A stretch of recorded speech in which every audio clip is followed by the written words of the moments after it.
The FBI is now stepping in, and every single device is about to be subpoenaed. Weeks after Nolan Wells lost his life on Horn Island, his family's legal team has just revealed that a key witness is finally breaking her silence with an account that destroys the friend's timeline. Let's listen directly to the attorneys and the family who just came out of a critical meeting revealing what Katie actually said. Good morning.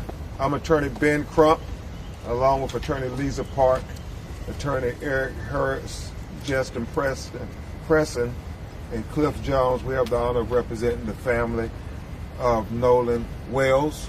We have present with us his mother and father, Christine and Elmore. We've just had an opportunity to meet with District Attorney Angel McElgrath and some members of her team. We had a very respectful meeting.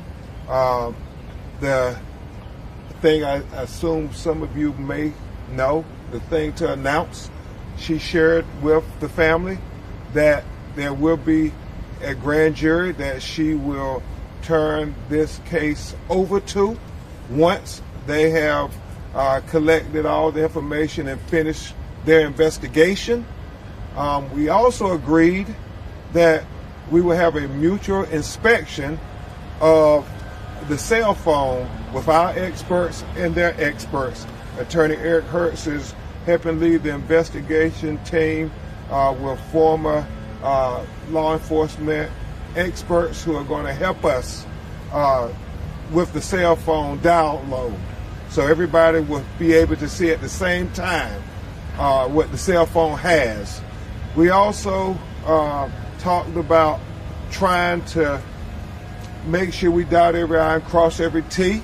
I know that we're getting about 50 calls a day to 100 calls a day from people who were there on Horn Island, people who are familiar with individuals that were there on Horn Island. And so we continue to be steadfast in trying to get to the truth of why Nolan Wells is dead. At this time, we'll have Attorney Hertz say a few words, and then Christine and Elmore will just talk about the homegoing services and celebration for Nolan, and then we'll take a few of your questions. Attorney Eric Hertz. Thank you. Right now, there's a lot of unanswered questions. We appreciate the district attorney meeting with us, but because of certain types of confidentiality that even the victims are not allowed to know, we did not get all the answers we want. We have an independent investigation going on that involves former law enforcement, federal agents that are going to be looking into all the different information we got. The calls are coming in and we're getting a lot of information. Some of the people that I spoke to are not talking with law enforcement here. We're going to be trying to get them to cooperate with each other because we want to make sure the narrative, which has been put out that is false, is going to be corrected. So at this point, we just ask everybody to keep calling in if you have any information and let us know. And I personally, if we validate you're a legitimate call, we'll call you and talk to you. And I thank you all for showing up today. And now, Christine and Elmore will just share with you some details of the homegoing celebration for their son. Hello, everyone. So, the homegoing celebration, the funeral will be held at Center Point Church in Ocean Springs. It is going to be, visitation will be 9 to 11, and then the funeral will start after that. The plan is for the repast because, again, we want to celebrate Nolan. And he would not want us to be sitting around crying and eating. And so what we're going to do is kind of have a party to celebrate him, and that'll be held at the Jackson County Fairgrounds. So we really do want to keep it for family and friends. We are going to allow media to come in as well. And lastly, I just his teammates? Oh, absolutely, teammates. We've already contacted Coach Les George because we want to make sure that those guys are there. Former teammates from high school, middle school, teams that he played against. You guys are all welcome, but of course, we want to make sure that our families for sure and close friends get there. So I do want to just say, for those of you, again, if you are having protests, even the day of his service, I am asking you guys to just keep it peaceful. Nolan would never want any type of violence or anything like that. He was not that kind of person. So if you guys would, again, just be peaceful. And to the community, thank you so much. Just the outpouring of love, support. We've had some local officials. Mayor Casey Vaughn from Gaucher has reached out to us. Oh my gosh, I can't even tell you. He has, it's almost been every day. He's been texting to check on us. Also, Jeffrey Hullum, thank you so much. He's been texting pretty much every day. Receiving a lot of stories from Nolan's teachers, which just warms my heart, his classmates, teammates. So again, for those of you who have donated to the GoFundMe, once again, I stress, if you are not financially able to, we're not begging for that money, okay?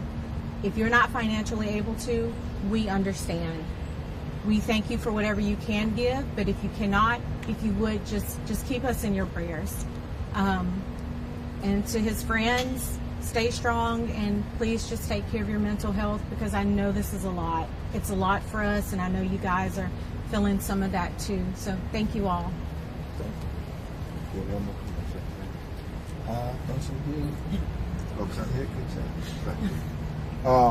Are there any questions? Yes. Attorney Crum, Skyler Henry here with CBS News. The last time that you spoke in a setting like this, I know you guys were hoping to get results back from an independent autopsy. I know you mentioned that Nolan has been sent to Washington. D.C. Is there anything to share on that front? Not at this time, but we hope soon, very soon. Obviously, we're concentrating on the funeral services, but hopefully shortly thereafter, we will be able to tell some findings of the preliminary autopsy. Still waiting on some things.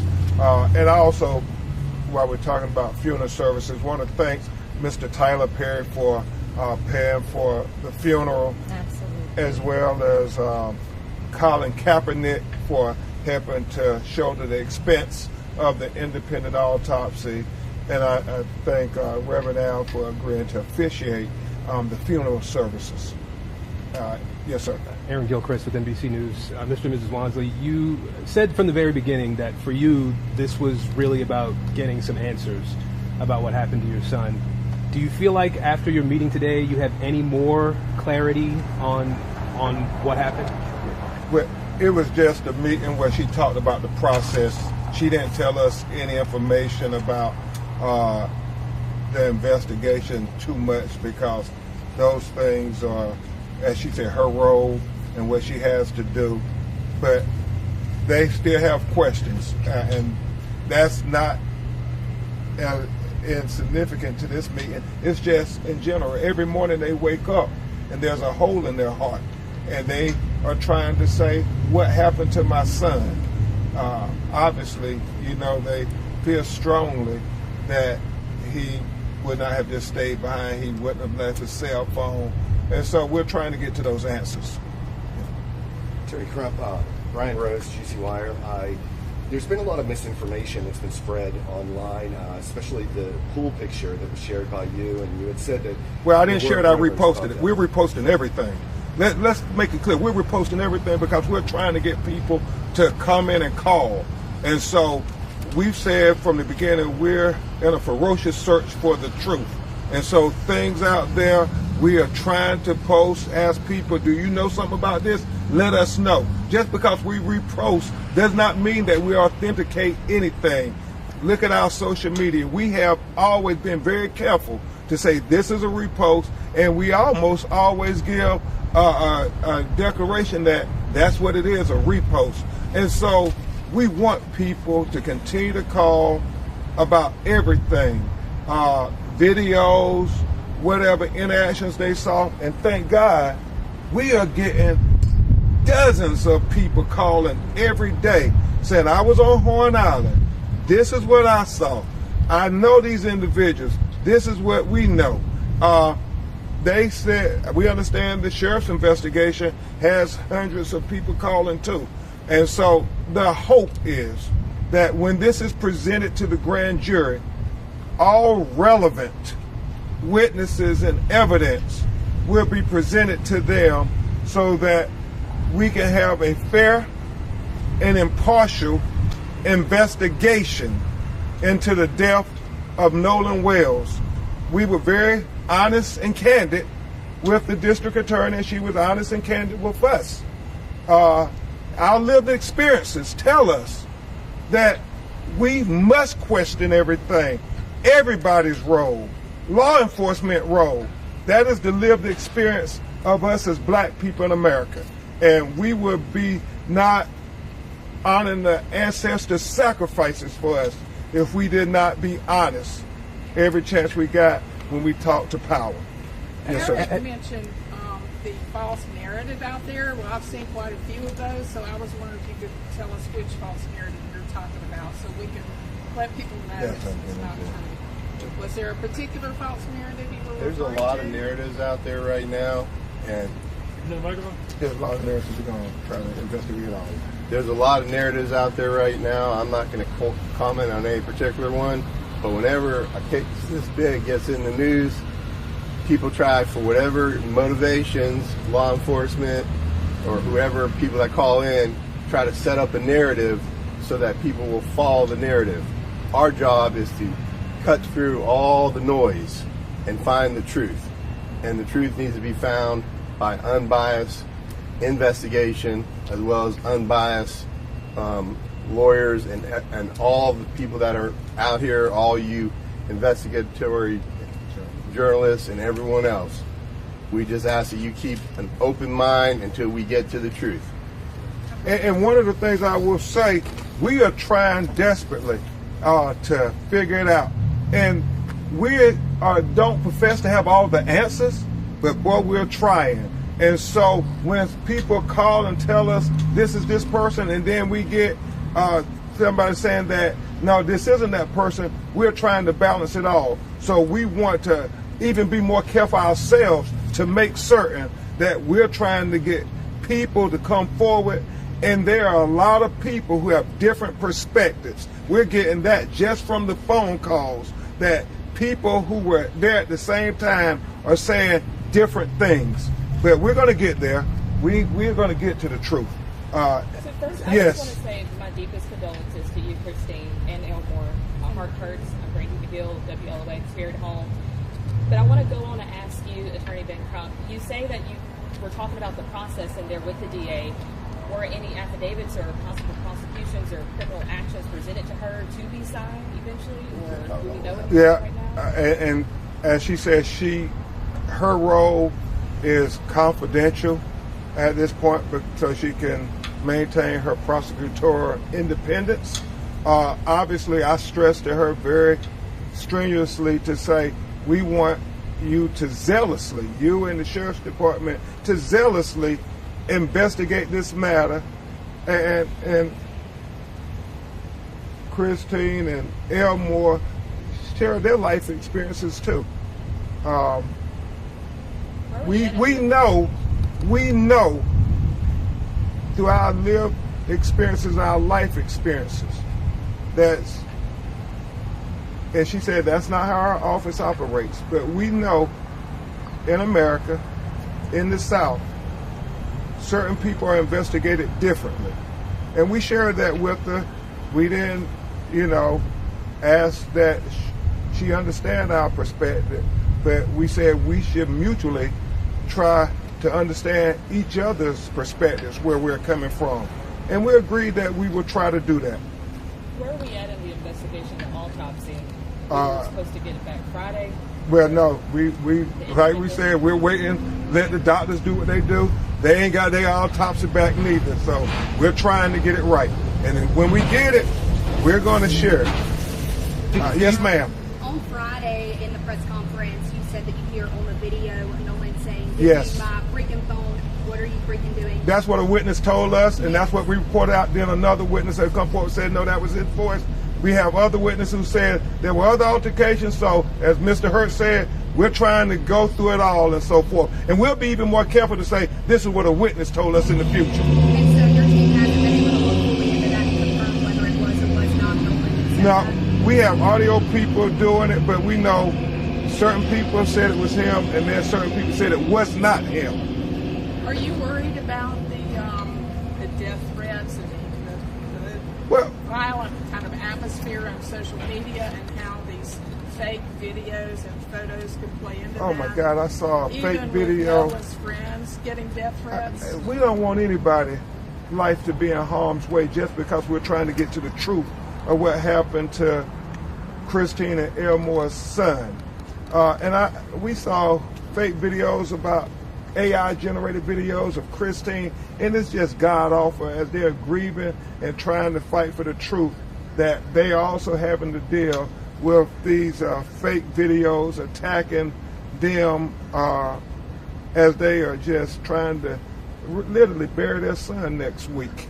But we want everybody to say that we can go through this journey together for the truth. And even though we may have different viewpoints, we can all agree that everybody wants the truth. And nobody, life should be threatened for seeking the truth. Nobody should be, presumed accountable until we have evidence.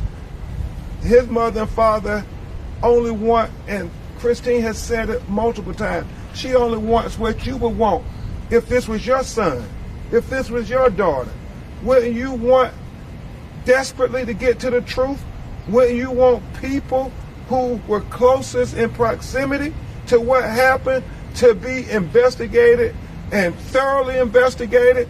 We know that, if it was Nolan, how would he be investigated?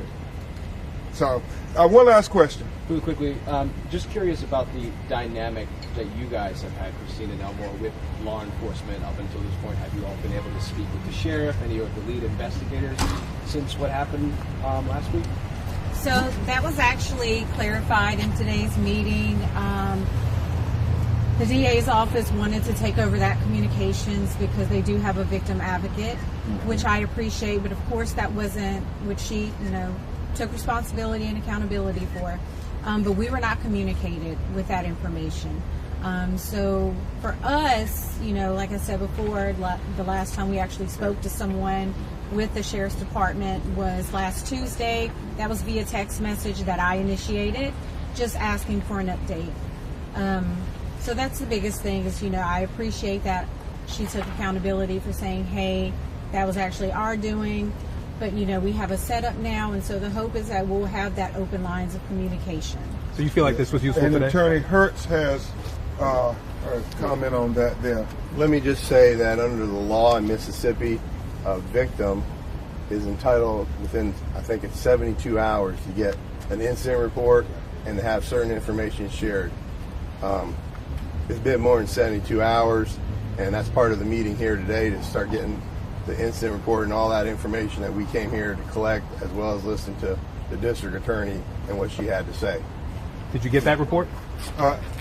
No, not yet. We are working with them to say there need to be better communications with the clients and so forth. So the big things that we know, there's going to be a grand jury into the death of Nolan Wells, and number two, that we're going to have a mutual inspection of Nolan's cell phone. We just want to make sure everybody else's cell phone is also being downloaded. Thank you. Really quickly, as far as The case against Nolan Wells' friends just got a lot harder to defend. Katie's account changes everything, and with the FBI now involved, This investigation is far from over. We'll bring you updates the moment they come. Subscribe now and turn on notifications so you don't miss what happens next. See you soon.